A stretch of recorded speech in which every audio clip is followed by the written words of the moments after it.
Hey, this is a video to introduce to my friends and family my new 24-inch Rigid Heddle Loom. So 24 inches refers to the full width that's available from there to there. Currently I'm working on a scarf that maybe uses half that width. The principle, or the way it works, is I'll come in close to what we call the reed here, the reed or the heddle.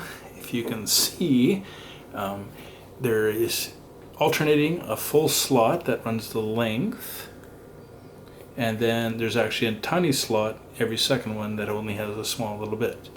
Now if we look to where I've threaded what we call the warp threads through it, you'll see that I alternate.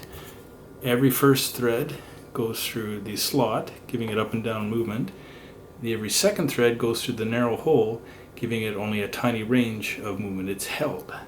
So the way that the loom action kind of works in terms of alternating the warp threads is when you put the, I'll pull back, you can see, when you put the heddle into the up position, it's very hard for me to see here. What's happened is the threads that were in the tiny slots get pulled up where the ones in the long slots stay where they are. This creates an opening through which you would pass the weft thread. Well, I'll show you that after. Alternately, when you put the heddle instead of neutral in the down position, what happens now is those same threads that were pulled up before, when these stayed neutral, now have moved down and these stay neutral, and your shed is lower instead. So by alternating in the up and down position, you're basically creating a situation where your threads are reversed, and then each time you can do the weave.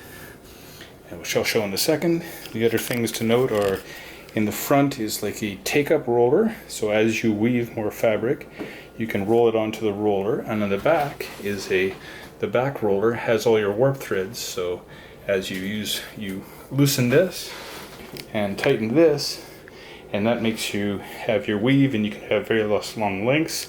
Right now the weave is loaded for about a 2 meters worth of warp threads, will give me about 1.5 meters of usable scarf when I'm done. So now I'm going to hand the camera over to my wife, and so I can actually show the weaving in progress. Here you go. Alright, so I'm going to start. So this is neutral position for the heddle. I'm going into the low position, and then I'm taking my warp thread, which is on this nice long, or weft thread on this nice long stick, and I'm passing it through that shed opening, call it a shed, in the bottom, and I take up the slack and leave about like a bit of a triangle space. And I can take the reed off, give a light beat to my threads to push them in nice and neat, and then I'm going to go up to the upper position, which now has scissored that opening, alternated my warp threads, and I can go back the other direction. Same thing, take up my slack, nice,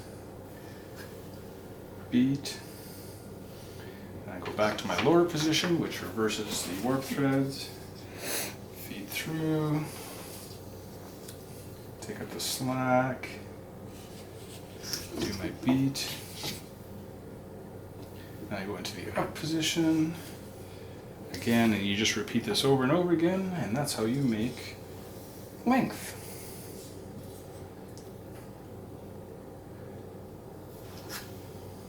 Now this particular loom, I'm putting back in the neutral position, has the option for a second reed or heddle in the back. Threads would go through, and then you have now combinations. Instead of a plain weave of up and down, you have both in the up, both down, and alternating, and that lets you do more complicated weaves like houndstooth and twill and stuff like that. I haven't got there yet. For now I'm just trying to master the basic weave. Okay, that's it.